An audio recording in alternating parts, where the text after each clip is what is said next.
off with an opening statement before we start questions? Well, thankful for our fans. Obviously, this is a great community that we live in, and to be able on a holiday week, the day after Thanksgiving, to not only show gratitude by hanging out with family, friends, loved ones, but to be able to celebrate in the crowd and support a basketball program. I'm thankful to be the Witten family head men's basketball coach, and our guys did a great job. The crowd did a great job of showing up.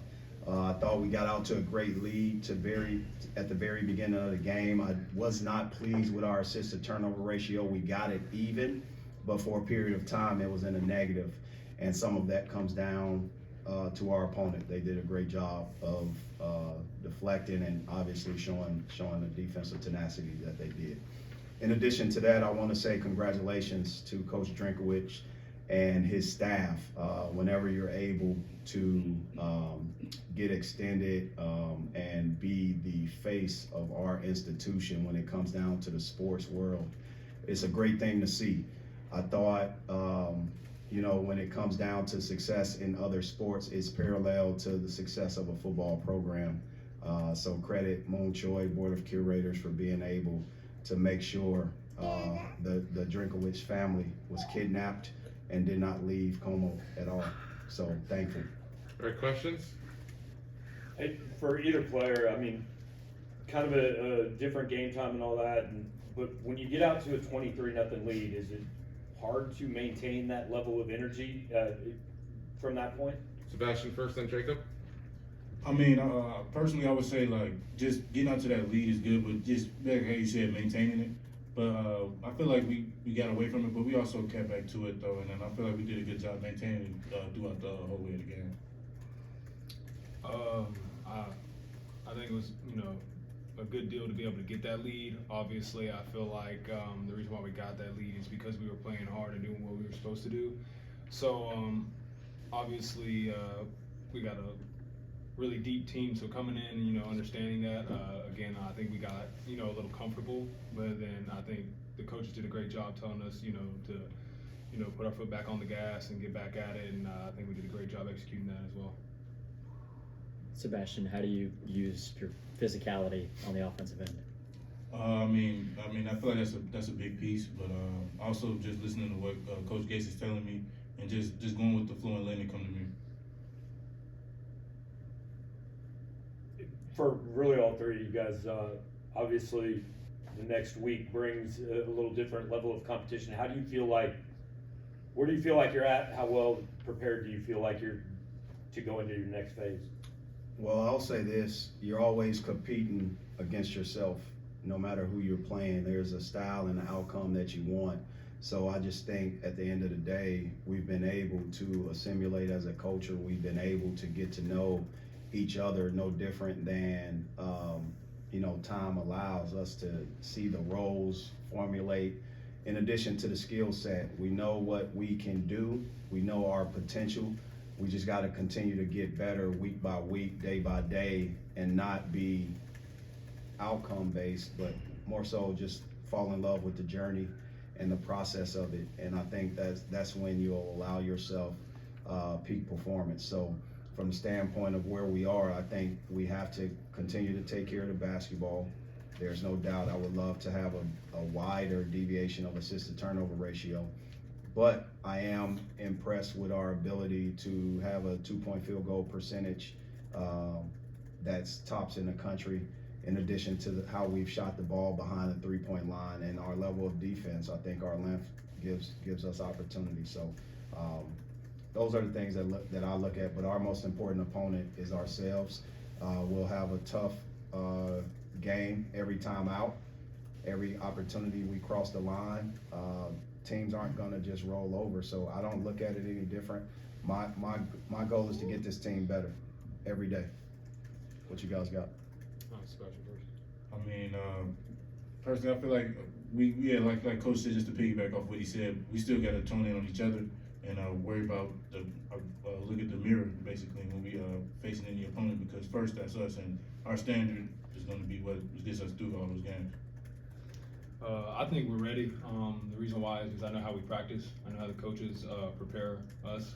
I think we're excited as well. I think we're ready. I think we did a great job when we played Minnesota. A high-level program like that as well. And I think we're ready for another fight. It's good. We're going to be on the road. We get to test ourselves. I think we all love a challenge, and I think we waited long enough for it. Sebastian and Jacob, just on that note, has there been anything you've learned on the court about this team so far this year? I would say that we really tough and we compete at any level, I would say, and then that we're not gonna stop. Like, we're gonna keep going. We're gonna keep continuing, and we're gonna keep fighting the entire time. We got many different pieces. I think the lineups we're able to assemble, and I think the way we're able to execute certain situations, if it's on defense or if it's on offense. I think just the depth, the length, the speed. I think we got it all, and being able to put it together in certain 4-minute wars and stuff. I think it's just great how we're able to execute that, and I just think that's hard for any team to really answer. And that's a credit to the coaching staff, executing a lot of that for us during practices and walkthroughs. Jacob, being around the last 2 seasons now, what kind of steps have you seen on our take from year to year? As it seems like he's strung together a few impressive games now since returning from injury. What steps have you seen him grow in? I think one, he's listening to the coaching staff. I think coming in as a highly touted freshman, there's a little bit of pressure on that, and I think letting the game come to him. I think similar to me, there was times where you felt like you had to force yourself into a certain role or force the game onto yourself rather than letting the game come to yourself. I think now he's letting it come to him, and I think he's listening to Coach Gates. He does a great job with you mentally. I've touched on that before. And I think what he's doing, he's able to sit back a little bit. And I think from being injured, he saw it for himself and he was able to put it to the court when he came back and he was healthy. Coach, Trent, with just 6 minutes tonight in the second half, how do you plan on handling his minutes moving forward as you guys ramp up your schedule and as you're trying to get him back to playing health? Well, I think I have to be patient, because ultimately you just want to throw a kid in. You got to understand, although he's been in college 2 years, that's his second game. So reps are important, visualization, recovery and rest, things like that. This is the first time he's able to go through what these guys have gone through, especially when it comes down to the physicality of it, and then a recovery from game to game. Those things are important. So right now I'm just going to continue to listen to our doctors, our trainer, and we're going to all listen to Trent Burns' body to make sure we put him in the best situation possible to help this team. His length, his skill set, it will help us, but it gives us an extra body. What I'm happy about is not only just Trent, but how he pairs with Mark, Javon, Luke, Nicholas Randall. We got, and even, I don't ever visualize Sean Phillips and Trent Burns in a game at the same time. But I'll tell you one thing, that's a tall lineup. It's a tall lineup. Kind of in that vein on the length, has it surprised you how much the length has impacted these early games, these non-conference games so far, and how can you make that translate against as these teams are going to start to get a little bit bigger? Well, what I look at is teams are going to come in here regardless, trying to do what they do, versus even when we're on the road. Our length automatically takes something away. I've been fortunate enough to work under Leonard Hamilton, and our teams were one of the tallest in the country, year in and year out. So I know what it benefits. It benefits your field goal percentage offense and your field goal percentage defense.